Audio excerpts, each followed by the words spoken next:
आज मैं एक फिर नई कहानी के साथ आ गई हूँ जो आपकी रूह को सोचने पर मजबूर कर देगा कि ऐसा भी होता है।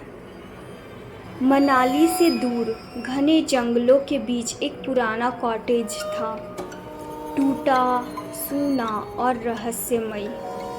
वहाँ कोई नहीं रहता, या शायद कोई कभी गया ही नहीं। नेहा एक युवा फोटोग्राफर शहर की भीड़ से दूर शांति खोजने आई थी। एयरबीएनबी पर उसे ये कॉटेज बहुत सस्ता मिला और खूबसूरत भी लग रहा था। स्थानीय टैक्सी ड्राइवर ने जाते जाते कहा, मैडम शाम तक पहुंच जाना, वो जंगल रात में जागते हैं। नेहा हंसती। उसे भूत प्रेत, काला जादू जैसी बातों पर यकीन नहीं था।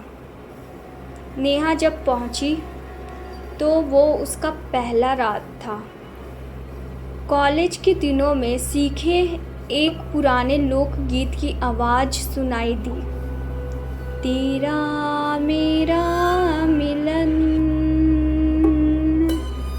नेहा को लगा कोई पास में गा रहा है।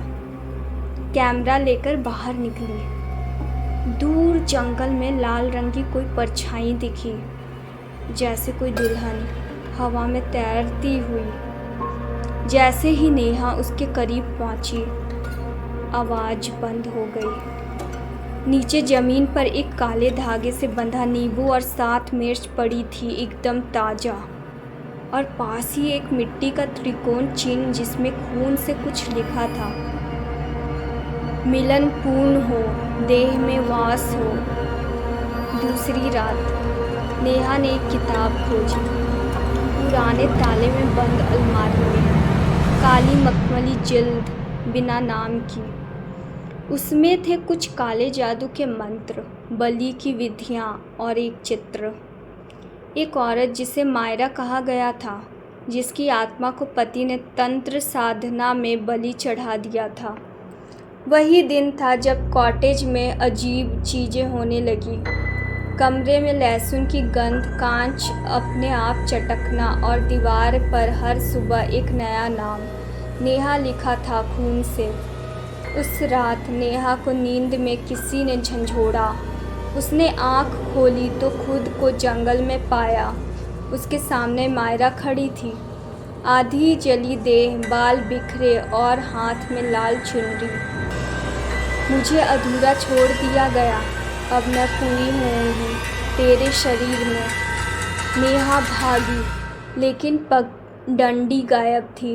हर रास्ते पर काले धागे, चूड़ियाँ और तामसिंग यंत्र रखे थे। कॉटेज लौटते ही दरवाज़ा खुद बंद हो गया। तभी नेहा को एक फूटे हुए आईने के पीछे छुपा काले तिलक वाला ताबीज़ मिला, पुरानी पुश्तैनी रक्षा वस्तु। उसने वो पहना और मंत्र दोहराए जो किताब में लिखा था। अचानक मायरा की चीख गूंजी, घर हिलने लगा और फिर सन्नाटा। अगली सुबह नेहा बेहोश बाहर जंगल में मिली, हाथ में वो ताबीज़ था। वो शहर लौट आई, लेकिन वो किताब अब भी उसके साथ है, जैसे कुछ अधूरा छूट गया हो। और आज भी जब कोई अकेली लड़की उस कॉटेज में जाती है तो एक और नाम जुड़ जाता है उस दीवार पर। मायरा की आत्मा को देह चाहिए और काला जादू अब भी जिंदा है।